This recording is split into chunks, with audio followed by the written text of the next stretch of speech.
একটি গ্রামে গণেশ নামে একজন সৎ লোক বাস করত। সে জীবনে কারো ক্ষতি করতে পারত না, কিন্তু গ্রামের লোকেরা ভাবে যে সকালে তার মুখ দর্শন করলে নাকি তাদের সারা জীবন খারাপ যায়। একদিন সে রাস্তা দিয়ে যাচ্ছিল। এ বাবা, আজকেও এই অপরাটার মুখ দেখলাম, বোধ হয় আমার আজকের দিনটা খারাপ যাবে।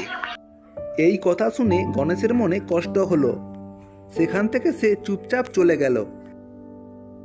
এ বাবা, ছি ছি, সকাল সকাল আমি এই অপরাটার মুখ দেখলাম, বোধ হয় আমার শুভ কাজটা পণ্ড হয়ে যাবে। এই অপরাটা মরলে শান্তি পাই। রামু বলতে লাগলো, আমি তো জীবনে কারো ক্ষতি করিনি, তবুও লোকে বলে আমার মুখ দেখলে নাকি তাদের সারাটা দিন খারাপ যায়। কি এমন দোষ করেছি আমি? সেখান থেকে সে চলে যেতে লাগলো। এই এই দিদি দেখো, ওই অপয়া লোকটা আবার আসছে এইদিকে। কি জানি বাবা, আজকে কার মুখ দেখেছিলাম, এই অপয়াটার মুখ দেখতে হলো আজকে আমাদের। চলো দিদি, আমরা এখান থেকে পালিয়ে যাই। হ্যাঁ হ্যাঁ, তোমরা যাও, আমি তো অপয়া। আমি তোমাদের কারো পাকা ধানে মুড়ি দিয়েছি যে আমার মুখ দেখলে তোমাদের সারাটা দিন খারাপ যাবে। এই অপবাদ নিয়ে আমি বাঁচতে পারবো না, আমি আত্মহত্যা করব। এই যে এই গাছটা আছে এখানে, এখানে আমি আত্মহত্যা করব। আমি আর বাঁচতে চাই না। এই যে এই লোকটা আত্মহত্যা করার কথা বলছে কেন, গিয়ে দেখি ব্যাপারটা কি। এই যে তোমার নাম কি? আমার নাম হলো গণেশ। তা তুমি আত্মহত্যা করতে যাচ্ছ কেন? আর বলো না, আমাকে লোকে অপয়া বলে। আমি নাকি পনতি, সকালে আমার মুখ দেখলে নাকি তাদের সারাটা দিন খারাপ যায়। কোনো শুভ কাজে গেলে আমার মুখ দেখলে নাকি তাদের কাজ পণ্ড হয়ে যায়। এই অপবাদ নিয়ে আমি আর বাঁচতে চাই না, সেই জন্য আমি আত্মহত্যা করতে যাচ্ছি। না রে, এত বড় ভুল কাজ আর করিস না। আমি নিজে ভূত, ভূত হওয়ার যে কষ্ট আমি বুঝতে পারছি। তুই একদম আত্মহত্যা করিস না, আত্মহত্যা মহাপাপ। তুই মানুষ জন্ম পেয়েছিস, এত বড় সৌভাগ্য রে। যারা তোকে অপয়া বলে তাদের আমি এইবার থেকে শাস্তি দেব। এরপর থেকে যখন তোকে কেউ অপয়া বলবে, আমাকে তুই ডাকবি, এই ভূত এদিকে আয়, আমি তোর কাছে চলে আসব। তারপর দেখবি কি হয়। গণেশ ভূতের আদেশ শুনতে লাগলো আর আত্মহত্যা করলো না। সে দেশের রাজার কানে এই অপয়া লোকটির কথাটি গেল। সে মন্ত্রীকে ডাকলো। আপনি আমায় ডাকছেন মহারাজ? হ্যাঁ, আমি তোমাকেই ডাকছি। দেখো মন্ত্রী, এই রাজ্যে একজন লোক আছে, তার মুখ দেখলে নাকি সারাটা দিন খারাপ যায়। হ্যাঁ মহারাজ। আমি ওই লোকটার সাথে দেখা করতে চাই। আমি পরীক্ষা করব এটা সত্য না মিথ্যা। হ্যাঁ মহারাজ, মোটেও ওই ভুল কাজ করবেন না। লোকে বলে ওর মুখ দেখলে নাকি সারাটা দিন তার খারাপ যায়, এমনকি শুভ কাজে গেলে তার শুভ কাজটাও পণ্ড হয়ে যায়। বুঝেছি মন্ত্রী। আমি ওই মানুষটিকে একবার পরীক্ষা করতে চাই। তুমি একবার ওকে রাজবাড়িতে ডেকে নিয়ে আসো। ঠিক আছে মহারাজ। এটা কি সত্যি এমন কোনো অপয়া মানুষ আমার রাজ্যে আছে? দেখি না পরীক্ষা করে। এই, তোমার নাম কি গণেশ? হ্যাঁ, কেন বলুন তো? মহারাজ একবার তোমার সাথে দেখা করতে চাইছে, তুমি এসো আমার সাথে। রাজামশাই, আমি এই লোকটিকে আপনার কাছে হাজির করেছি। আচ্ছা ঠিক আছে মন্ত্রী, তুমি এখন যাও। এর সাথে আমার কিছু কথা আছে। আচ্ছা, তো তোমার নাম কি? মহারাজ, আমার নাম গণেশ। তা আমি লোকের মুখে শুনেছি তোমার মুখ দেখলে নাকি তার সারাটা দিন খারাপ যায়। এটা কি সত্য? জানি না মহারাজ, কিন্তু কেন বলুন তো?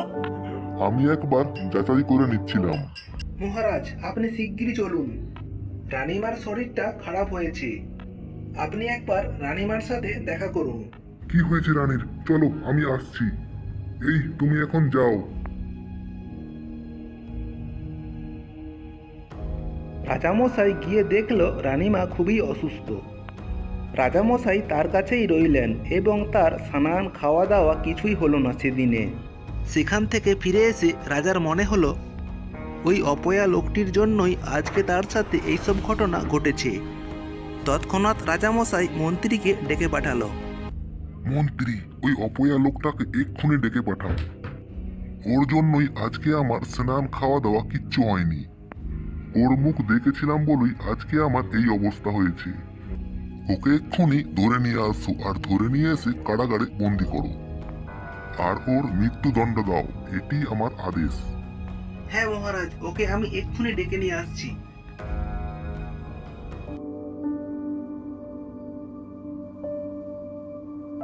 এই তুমি একবার রাজপ্রাসাদে চলো, তোমার বিচার হবে।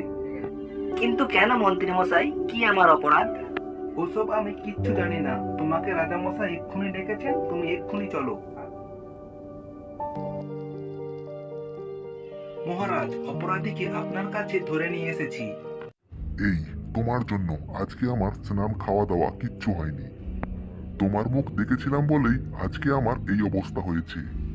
কিন্তু মহারাজ, এতে আমার অপরাধটা কি? আবার তুমি মুখে মুখে তর্ক করছো, আমার অপরাধটা কি? তোমার মুখ দেখেছিলাম বলেই আজকে আমার স্ত্রীর শরীর খারাপ হয়েছে, আর তার সাথে দেখা করতে গিয়েই আজকে আমার স্নান খাওয়া দাওয়া কিচ্ছু হয়নি। লোকে তোমার নামে ঠিকই বলে তুমি একটা অপয়া, প্রণতি। আজ আমি তোমাকে পরীক্ষা করলাম, আর তাই সত্যিও হলো। তোমার এই পৃথিবীতে বাঁচার কোনো অধিকার নাই। কাল সকালেই আমি তোমাকে মৃত্যুদণ্ড দেব। মন্ত্রী, তুমি এক্ষুনি একে কারাগারে বন্দি করো, আর কাল সকালেই আমি ওর মৃত্যু দেখতে চাই। শেষ পর্যন্ত এই অপয়া লোকটার একটা বিধ করেই ছাড়ব।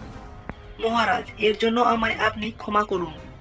কোনো কথা নয়, কাল সকালেই ওর মৃত্যুদণ্ড দেব। কারাগারে গণেশের সেই ভূতের কথা মনে পড়ল।